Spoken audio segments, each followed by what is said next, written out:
Okay, so I'm going to show you how to do the timing belt on a Volvo D5. There are minor variations between all the different models of D5. There's probably 20 or so versions of D5. So, but this is my 2002 Euro 3 163, engine code D5244T. But this method will apply to lots of D5s. So the obvious starting point is you're going to need your timing belt kit, and that's going to include the belt itself, which is in there. Also in here is the timing belt tensioner and timing belt idler pulley.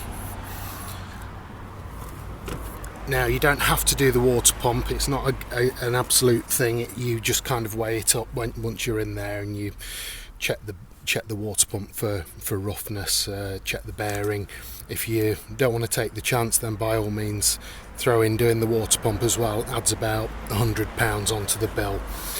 Then in terms of tools, well, there's obvious stuff like a socket set. One of the most important parts of a socket set, though, is you need a T60, and that's to undo the auxiliary tensioner. So make sure you've got a T60 in your collection. Then to actually take the crank pulley bolt off, you're going to need a very powerful impact driver. So that one goes up to 650 Newton meters. Then I'm just using a smaller impact driver just for the smaller stuff, but that you know, so long as you've got that, that's the main one that you're going to contend with the crank pulley bolt. Then you need to replace your bolts, nuts and bolts. So the crank pulley nuts just there, I've got a new one of those. There's the part number. I think the part numbers are pretty standard across all D5s then for the crank pulley bolt. So there you go, 3531111. And you've got the crank pulley bolts as well, 4 of those, and that is part number. They're called flange screws. There's your part number there, 985382. Then to do up the crank pulley afterwards to 300 Newton meters, you're going to need a pretty big torque wrench, so make sure you've got a torque wrench that goes up to 300. This particular one has a limit of 350 Newton meters or 221 foot-pounds, so nice big torque wrench there. And I'm also using a smaller torque wrench for the pulley bolts as well. They really don't need very much at all. Probably I'll give you the exact figures as and when I'm doing them. And then the crank pulley nut is a 30mm, so you'll need a 30mm impact socket. And I think that's about it in terms of tools. So we'll crack on. I'm not doing the auxiliary this time because I did it last year. There's a video on my list. In fact, I'll put it in the description for this. If you want to change your auxiliary belt and tensioner and pulley, it is recommended that they're all done at the same time, and also to have a look at your alternator pulley. Once again, that's included in the auxiliary video, not how to change the pulley but how to test the alternator pulley. Right, so get the car jacked up and move on to the next bit. Okay, so to keep the time of this video down, I'm not going to go through the whole auxiliary setup. All I'm going to say though is what I'll be doing is taking off the engine cover. Underneath then is the timing belt cover, and that's a 10mm bolt just down there. And I'll be unclipping the power steering hose here and moving the power steering reservoir on top of the engine, and then I'll move to the next part. Pop off the right hand wheel.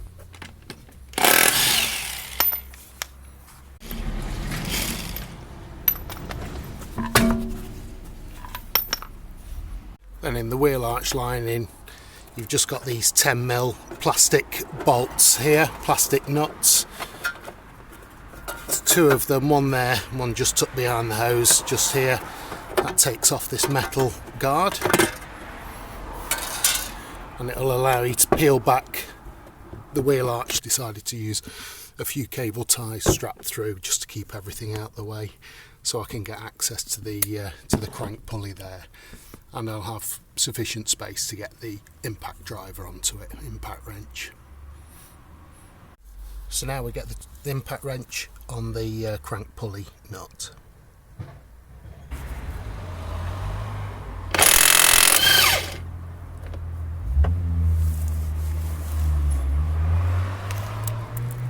And that's it. So that's why you use, a real high torque impact wrench, because it turns this from just getting this nut off, it turns it from a job that you're absolutely dreading to something that's, very straightforward and as easy as taking a wheel bolt off. So now we've got the crank nut undone, I'm actually going to now put it back on, just to so I can turn the engine. So I'll get a 30mm ratchet onto here and turn the engine so I can line up the camshaft timing mark. Okay, so now I've got a nice clear working area here. It's time to get the auxiliary belt off. For more detail, have a look at the auxiliary belt video, but all I'm going to be doing is tensioning the silver tensioner just down in the centre there. See if I can just zoom in on it using a T60, and then inserting a locking pin. You'll need, a nail is fine. It's around about 4.5mm in diameter, so at least 4mm, but I think 5mm will be too large, so I'll be locking it off with that and removing the auxiliary belt. So that's the auxiliary belt tensioned. You can see the locking pin just sticking in there, and I just flick the belt off now, just unravel it from all the pulleys. Okay, so here's the camshaft here. So as I'm turning it, the mark is just there. It's just a tiny notch. You can just see it just there, and I'm going to be lining it up with the notch just in the on the timing cover just here. Someone's marked it with Tipex previously, but you can actually see the tiny groove, so I'm going to get it lined up exactly with that.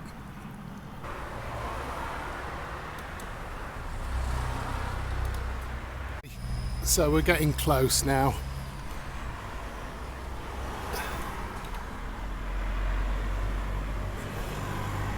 And I'll just spend a bit of time just making sure that's completely lined up. Okay, so I've got it lined up now. There's the crank timing mark there. You want it right in the centre of that. You can use something, with a definite straight edge. So if I put the edge of that cable tie halfway through the notch, I can line it up with the timing mark there. So I know everything's fine there. And then down below, what I've noticed as well is when you've got your timing mark lined up on the crank, see this little pin here, sorry, you've got your timing mark lined up at the top on the cam, see this little pin just here, that I've noticed, it must be by design, that's always dead vertical, and the bolts are horizontal as well, so there's a straight line through the bolts, and that's dead at the top there. So if these bolts are kind of all over the place, then you need to just double check, make sure your timing's all okay. So it's now time to get this pulley off, and all it is just taking off these 4 bolts here, and obviously the crank nut, but that's a lot looser now, and go on to the next part and get the old belt off.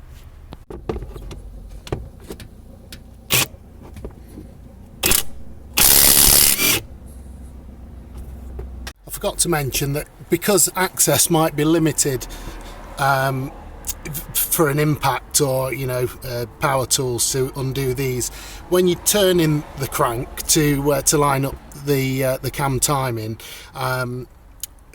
as these bolts become visible down here, use that opportunity then to undo the bolts, and then just do them back up to finger tight, and then you can just undo it when it's time to take the pulley off. So I'll get everything undone now, everything's finger tight, and let's see what's behind the pulley. Okay, just a small amount of pulling and the pulley came off quite nicely. So it's time to release the tension on the timing belt and get the pulleys changed and get the belt off. Tensioner, there's the timing mark on the crank pulley, just there, running there. Probably see it better down here, or maybe not. Yeah, so we've got it all lined up here. And just straight in lines. So can you see there's that little blip just about there, and so you can see it from here and then look beyond it, and that's what you're lining it up against on the oil pump housing.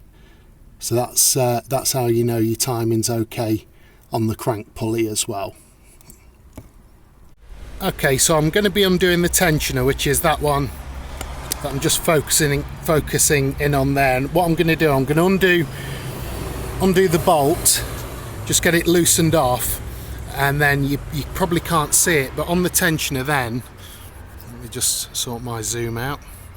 On the tensioner then, once I've undone the bolt but keep the bolt in place, you then need a 6mm Allen key, and you'll be turning this clockwise, and as you turn it clockwise it will release the tension on the belt, and then you'll be able to pull the belt off, and then you just change this pulley,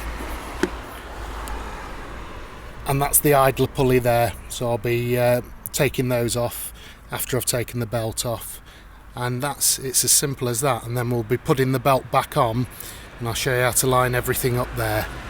Okay, so I've got the Allen in there. There's your tensioner marker just there. Like I say, to loosen, you actually turn it clockwise, and you see the tensioner marker loosening off there. See it going loose, and that's it, and that's the tension off. So now, because the tension's off the belt and you're taking the belt off, you just got to be super careful with everything now. Right, I thought I'd just show you these very quickly. So we've got the tensioner idler and the belt off. When I took the idler off as well, this washer dropped down as well. So that, because it was there, I wasn't expecting it to be there. There was nothing on the tensioner because the actual casting fits into there, and that's what gives it the mark there. But there seems to be a washer on the idler, so when you're taking it off, be very, very careful, just in case a washer drops down. The last thing you want is a loose bit of metal knocking around in your timing area, because it'll undo everything. So the timing belt was actually done on this on 94,000 miles, and it's on 183 now. And I know most people would say, well, Volvo's timing intervals are way too long. This one's 96,000, so I'm actually doing it a little bit early, about 7,000 miles early, but otherwise it was going to be due in the winter, and to be honest, I didn't fancy doing it in the winter, so I thought I'd do it now and get it out of the way.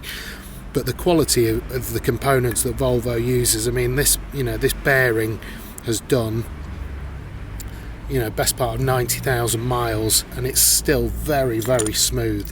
Same with the tensioner, very, very smooth action.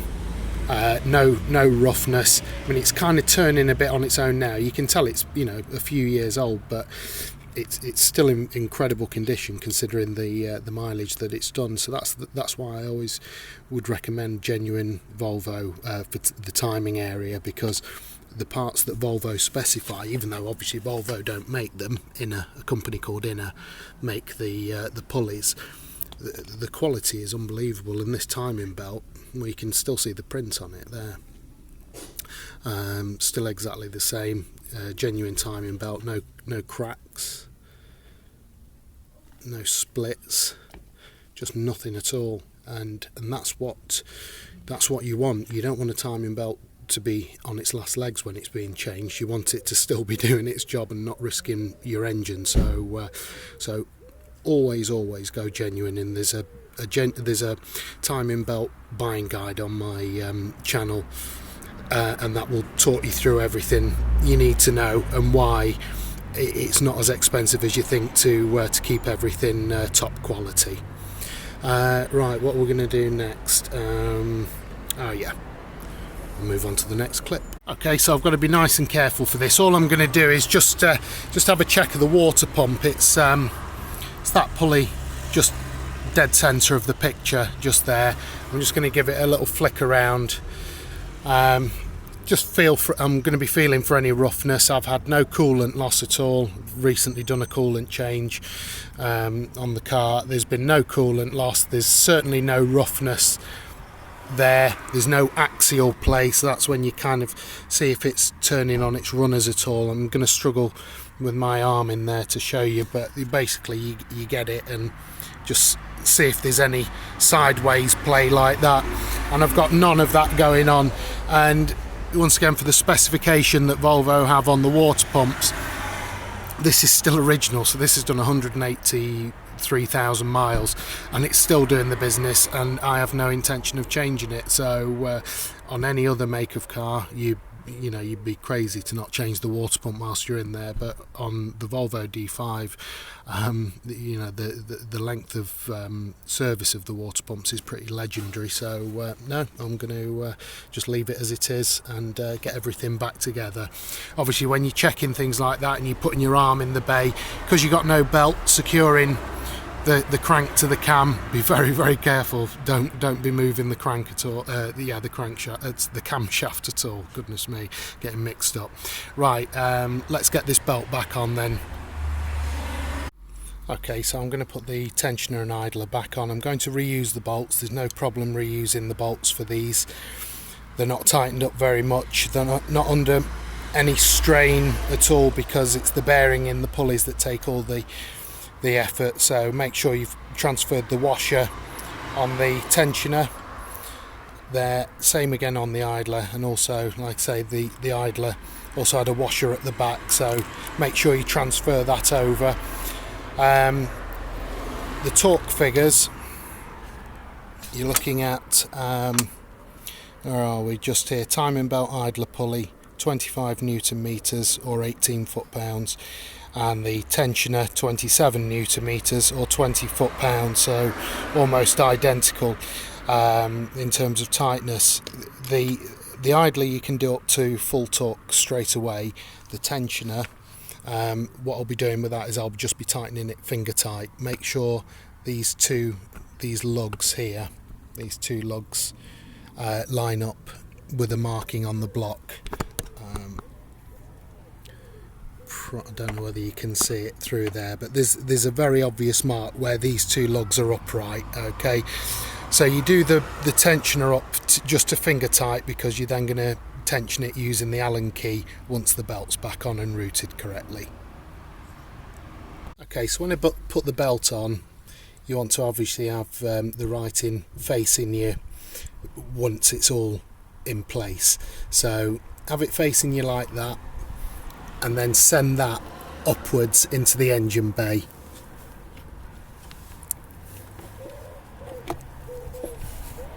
Bit up from the top, so I've got my arm up at the top, and then just route it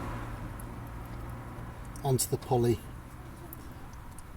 taking your time and just making sure it sits nicely on the teeth. Okay, so I've got that sitting quite nicely on the teeth there, so we'll go up top, and we've got the belt coming through, and basically all I'm going to be doing there is I'm going to be holding tension on the right hand side of the belt. So all of the tension is going to be held here, obviously taking care not to move the crank pulley at the bottom, and you route it behind the idler, so the smooth parts against the smooth. That's the way to look at it. Teeth on the belt go on toothed rings, the smooth parts go on smooth rings, yeah, the back of the belt. Route it round there, and then just carefully place it over the teeth here, and then it will go around the water pump and back against the tensioner. To actually get the belt on, because the tensioner is the final one that you put it onto, if you set it to around about the 10 o'clock mark, just turn this counterclockwise until this is at the 10 o'clock mark. Then you screw this in to the block, and then the last bit, when you're trying to get the belt on, this will be held on against the side of the engine, and then this is sprung loaded, and you just have to mind your fingers. If you spring this as far over, you'll see when you're trying to put the belt on, it will just move this over just enough that the belt can then latch on, and then everything's in place. So it's now time to set the tension correctly for the new tensioner. So what we're going to be doing this time is we're wanting that mark, because there's different temperatures that you do. Today's 20 degrees, so I want this mark dead centre in there. So all I'm going to do is I'm going to turn this tensioner counterclockwise. So even though I'm wanting that to go that way, I'm turning this counterclockwise, and as I turn it, that tensioner indicator will line up. If I go past, it doesn't matter, I'll just keep turning this until it resets itself and comes back up, and I'm just going to tension up to the mark. I know some suggest tensioning past and then bringing it back. That's not how I'm going to do it.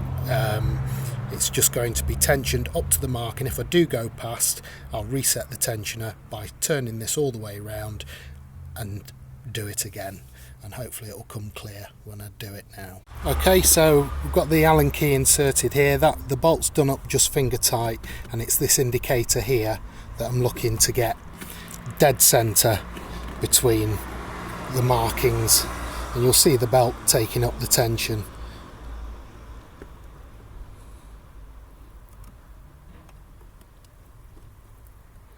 Okay, so that's tension now. There you can see it dead centre between the two marks there. So that's all done. So now I can properly torque up the tensioner pulley with a torque wrench, and then we'll get the crank pulley back on and get everything tightened up. Okay, so same as before, just using the old nuts and bolts. I'm going to turn the crank and turn the engine a couple of times to make sure all the timing marks still line up okay.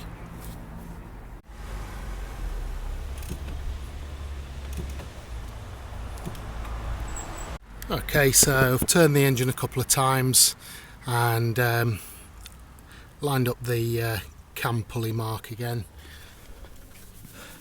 and then once again we can see that the crank pulley is all nicely lined up too. You can actually see it down the top with the pulley off. You can see the markings on the crank pulley. Let's see if I can just zoom in.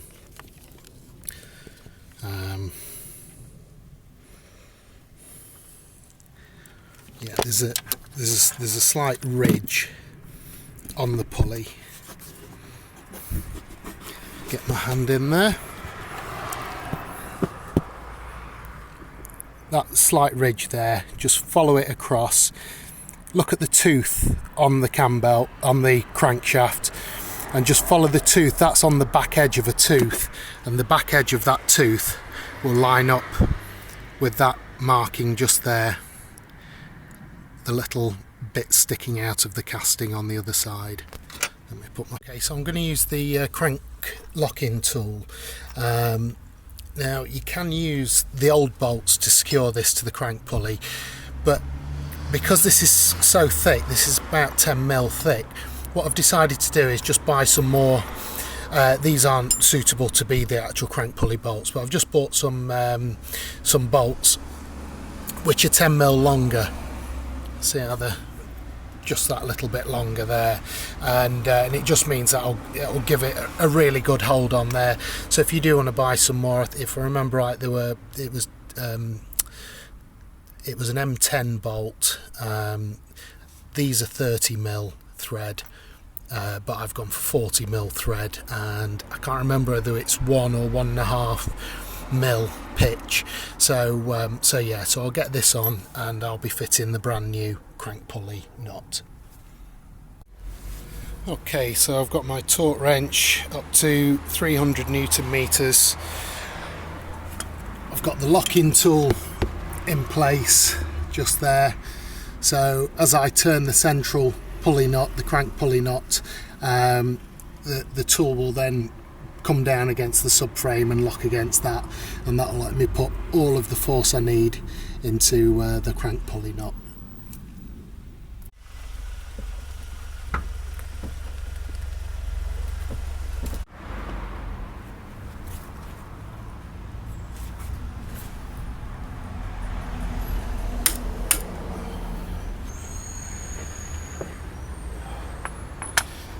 Okay, so that's that. So all I need, so that's the crank pulley nut back on. So all I need to do is just remove the holding tool, remove the bolts, put the fresh correct bolts on, torque those up correctly, and that is just about it. So all that's left to do now is just put everything back together, timing cover back on, auxiliary belt back on. See my auxiliary video if you're unsure about the routing of that, and I'll get the engine started, and that'll be it. Okay, so I've got everything running now, and well, I mean, if you've messed it up you wouldn't even get this far. You'd have all sorts of clattering, so just really take care with your timing marks. That's the important thing. And before you start the engine, just make sure that tensioner, see it? Just make sure that tensioner hasn't moved as well. Make sure it's nicely in between its marker. Double check, think about every single bolt. Have you torqued up the idler pulley? Have you torqued up the tensioner pulley? Is the crank pulley done up, or are the 4 crank pulley bolts done? Then the auxiliary, that's all routed nicely there. And you just basically look to make sure the belt is running true. It's not doing anything unusual. The auxiliary belt's not flapping around. It's not squirreling around left to right on the pulleys. Everything's looking nice. And that's it. That's how you do your timing belt. So I hope you find all of that information useful, and thanks very much for watching.